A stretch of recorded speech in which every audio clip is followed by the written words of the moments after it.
नमस्कार, मैं प्रशांत Raman Ravi, assistant professor Himachal Pradesh university, और आप देख रहे हैं मेरा यूट्यूब चैनल हिंदी दुनिया। तो दोस्तों, आज के इस वीडियो में मैं आपके लिए लेकर आया हूं वर्णों का उच्चारण स्थान, और वो भी बहुत खास तरीके से, जिसके बारे में हम आपसे बात करेंगे। तो पहले हम आज आपसे बात करेंगे उच्चारण स्थान का महत्व, फिर उच्चारण स्थान किसे कहते हैं, और अंत में मैं एक गीत के माध्यम से और फिर गीत के बाद सरल माध्यम से भी आपको बताऊंगा कि वर्णों के उच्चारण स्थान को कैसे आसानी से याद रख सकें और इससे जरूरी सवालों को कैसे हम बेहतर तरीके से हल कर सकें। और फिर हमेशा की तरह अंत में हम खेलेंगे एक रैपिड फायर क्विज, जैसा कि हम रोज खेलते हैं, और आपको फटाफट जाकर कमेंट बॉक्स में देने होंगे उसके जवाब। तो आइए शुरू करते हैं। पहले हम बात कर लेते हैं महत्व के बारे में। तो दोस्तों, आप सब जानते हैं कि कोई भी परीक्षा हो, उन परीक्षाओं में एक दो प्रश्न वर्णों के उच्चारण स्थान से होते ही होते हैं, और हमारे लिए एक बहुत ही कंफ्यूजन का विषय होता है कि उसको हम ठीक ढंग से कैसे याद कर पाएं। तो आपकी इस समस्या का होने वाला है बहुत ही जल्द समाधान, और हम सीखेंगे बहुत आसान तरीके से कैसे हम वर्णों के उच्चारण स्थान को याद कर सकें। तो आइए जानते हैं कि उच्चारण स्थान किसे कहते हैं। जैसा कि आप सब जानते हैं कि हमारे मुख में बहुत सारी वागेंद्रियां हैं, तो मुख के इन वागेंद्रियों के माध्यम से हम विभिन्न प्रकार के वर्णों का क्या करते हैं, उच्चारण करते हैं, जिसे हम कहते हैं उच्चारण स्थान। और ये उच्चारण स्थान मुख्यतः कौन कौन से होते हैं? कंठ, तालु, मूर्धा, दंत, ओष्ठ और नासिका, यानी कि उच्चारण स्थान के मुख्यतः 6 भाग होते हैं। आइए अब हम शुरू करते हैं, गीत के माध्यम से जानते हैं कि कैसे वर्णों के उच्चारण स्थान को याद रख सकें। आप सबको आश्चर्य हो रहा होगा कि मई के महीने में मैं स्वेट शर्ट पहन के क्यों ये वीडियो रिकॉर्ड कर रहा हूं। तो दोस्तों, ये हिमाचल की वादियां हैं, कुदरत का नज़ारा है, यहाँ सर्द है और बाहर बहुत बादल हैं, ठंड लग रही है। तो कुदरत के इस करिश्मे के साथ साथ आइए समझते हैं उच्चारण स्थान का खूबसूरत करिश्मा क्या होता है। तो आइए शुरू करते हैं। यहाँ पे संस्कृत में एक पंक्ति लिखी हुई है, देखने में थोड़ी आपको संभव है कि मुश्किल लगे, लेकिन है बहुत आसान। इसको बारीकी से समझिए। इसको पहले मैं गाता हूं। यहाँ लिखा है, अकुह विसर्जनिया नाम कंठ, अर्थात अ, आ, क वर्ग, ह एवं विसर्ग का उच्चारण स्थान क्या होता है? कंठ होता है। यहां पे आप पहले श्लोक देखें। अकुह यानी कि अ, आ, क वर्ग, ठीक है, ह और विसर्ग का, या नाम होता है संस्कृत में एक विभक्ति चिन्ह, इसका मतलब होता है का। इसलिए आप ये ना यहां तक ना जाएं, यहां तक इसे छोड़ दें, या नाम को छोड़ दें, आप सीधे ये देखें, अकुह विसर्जनिया नाम कंठ, यानी कि अ, आ, क वर्ग, ह एवं विसर्ग का उच्चारण स्थान। जब हम क वर्ग कह रहे हैं तो इसमें सिर्फ 4 वर्ण आएंगे अभी फिलहाल, क, ख, ग और घ, क्योंकि जो पंचमाक्षर होता है प्रत्येक वर्ग का, जैसे कि ङ, य, ण, न, न और म, इनका उच्चारण नासिका से होता है। तो ये रहा आपके गीत की पहली लाइन। अब आइए दूसरी लाइन क्या है, इसे देख।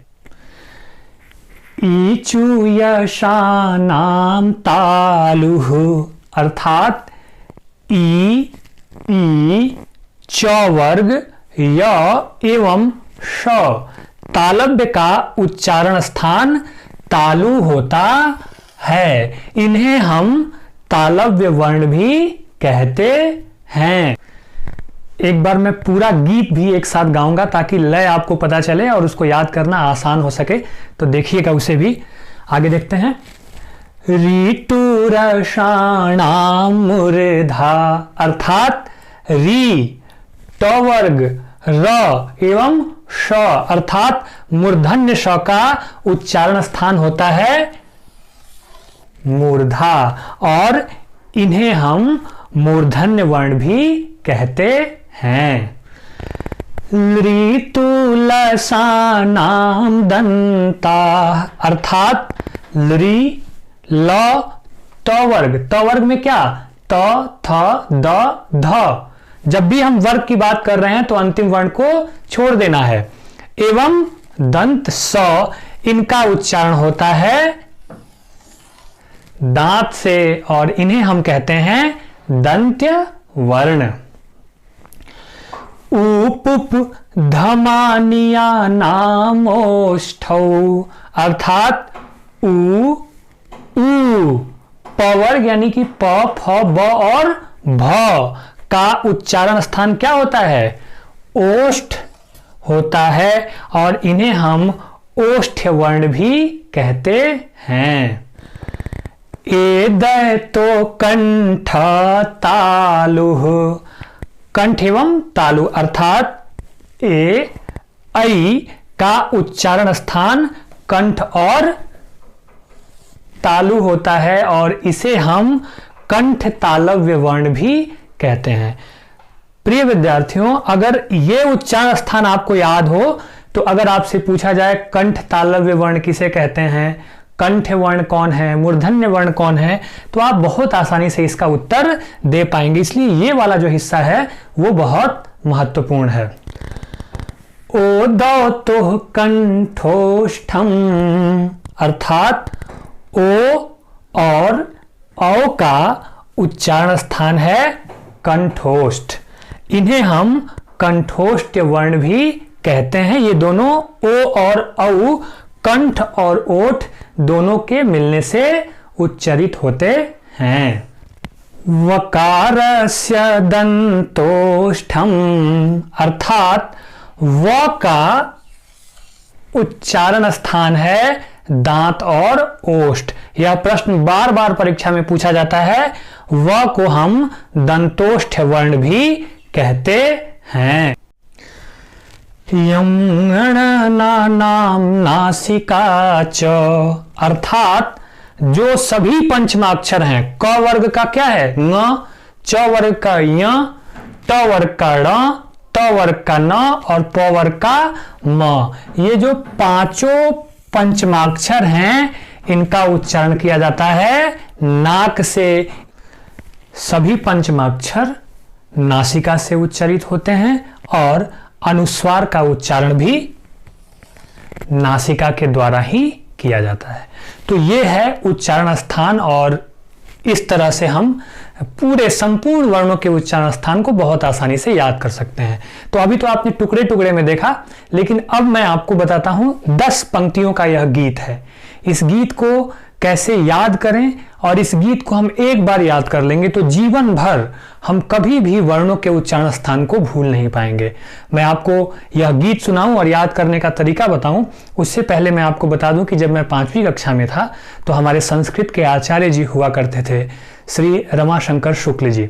मैं उन्हें अपना प्रणाम निवेदित करता हूं कि उन्होंने हम सभी छात्रों को जिस तरह से यह गीत याद करवाया, मैं आज तक नहीं भूल पाया और वर्णों के उच्चारण स्थान में मुझे आज तक कभी किताब पलटने की ज़रूरत महसूस नहीं होती है। तो इस गीत को कितनी शिद्दत से हम याद करें और कैसे हमें याद हो जाए, तो आइए मैं आपको यह गीत सुनाता हूं और फिर इसके बाद हम साधारण तरीके से भी इसका एक तरीका जानेंगे। तो शुरू करते हैं गीत। अकुह विसर्जनिया नाम कंठ, ईचु यशानाम तालु, ऋतुरषाणाम मूर्धा, ऋतुलसानाम दन्तः, उपधमनियानाम ओष्ठौ, एदैतो कंठ तालुः, ओदौतो कंठोष्ठम, वकारस्य दन्तोष्ठम, यमणनानाम नासिका च, अनुस्वारस्य नासिका, ये 10 पंक्तियों का गीत है। इसे आप खूब दिल खोल के गाइएगा और फिर आप कभी भी किसी भी तरह से वर्णों के उच्चारण स्थान को नहीं भूल पाएंगे। आइए अंत में साधारण तरीके से भी हम इनके उच्चारण स्थान को कैसे ध्यान में रखें याद कर लेते हैं और अंत में खेलते हैं रैपिड फायर क्वेश्चन राउंड। तो हो जाइए तैयार। देखिए सबसे पहले क्या आता है, उच्चारण स्थान में कंठ, और इधर क्या आता है, क वर्ग। तो कंठ क वर्ग, उसके बाद क्या आता है, तालु, तालु का च वर्ग, फिर क्या आता है, मूर्धा, मूर्धा का ट वर्ग। ऐसे भी आप पेयर करके बहुत सारी चीजें निकाल सकते हैं। फिर आता है दंत, और इसके आगे क्या होगा, ट वर्ग। फिर आएगा क्या, ओष्ठ, और इसके आगे क्या होगा, प वर्ग। सामान्यतः कंठ से अ आ क वर्ग ह एवं विसर्ग का उच्चारण, इसे कंठ वर्ण भी कहते हैं। तालु से ई च वर्ग य एवं श, तालव्य श। मूर्धा से री ट वर्ग र एवं मूर्धन्य श। दंत से ल त वर्ग एवं स, और ओष्ठ से उ और प वर्ग। इसके बाद कुछ ऐसे भी वर्ण होते हैं जो दो उच्चारण स्थानों के मेल से उच्चारित होते हैं, जैसे कंठ तालु से ए और ऐ, कंठ और ओष्ठ से ओ और औ, दंत और ओष्ठ यानी कि दंतोष्ठ से व, और फिर आता है नासिका यानी कि नाक से पांचों पंचमाक्षर न, य, ण, न और म, और इसके साथ अनुस्वार भी नासिका के साथ उच्चारित किया जाता है। तो ये है आसान सा तरीका जिसे हम ध्यान में रख के वर्णों के उच्चारण स्थान से पूछे जाने वाले किसी भी तरह के प्रश्न को यूं झटके में हम उड़ा सकते हैं। तो आइए अब खेलते हैं अंत में रैपिड फायर क्वेश्चन राउंड। मैं आपसे पूछूंगा सिर्फ 4 सवाल और आपको देने होंगे फटाफट जाके उसके जवाब, और लाइक, कमेंट और शेयर करना भी बिल्कुल मत भूलिएगा। तो आइए खेलते हैं रैपिड फायर क्वेश्चन राउंड। पहला सवाल है कि कंठ तालव्य वर्ण किन्हें कहते हैं। सवाल नंबर 2, व का उच्चारण स्थान क्या होता है। सवाल नंबर 3, आपको बताना है फ का उच्चारण स्थान। और अंतिम सवाल आपको बताना है कि ङ यानी कि क के अंत में जो पंचमाक्षर आता है उसका उच्चारण स्थान क्या होता है। और जल्दी जल्दी कमेंट बॉक्स में जाके उत्तर दीजिएगा, और आगे फिर हम एक नए वीडियो में मिलेंगे, फिर एक नए रुचिकर और खूबसूरत विषय के साथ। तब तक देखते रहिए मेरा चैनल और मुस्कुराते रहिए। नमस्कार।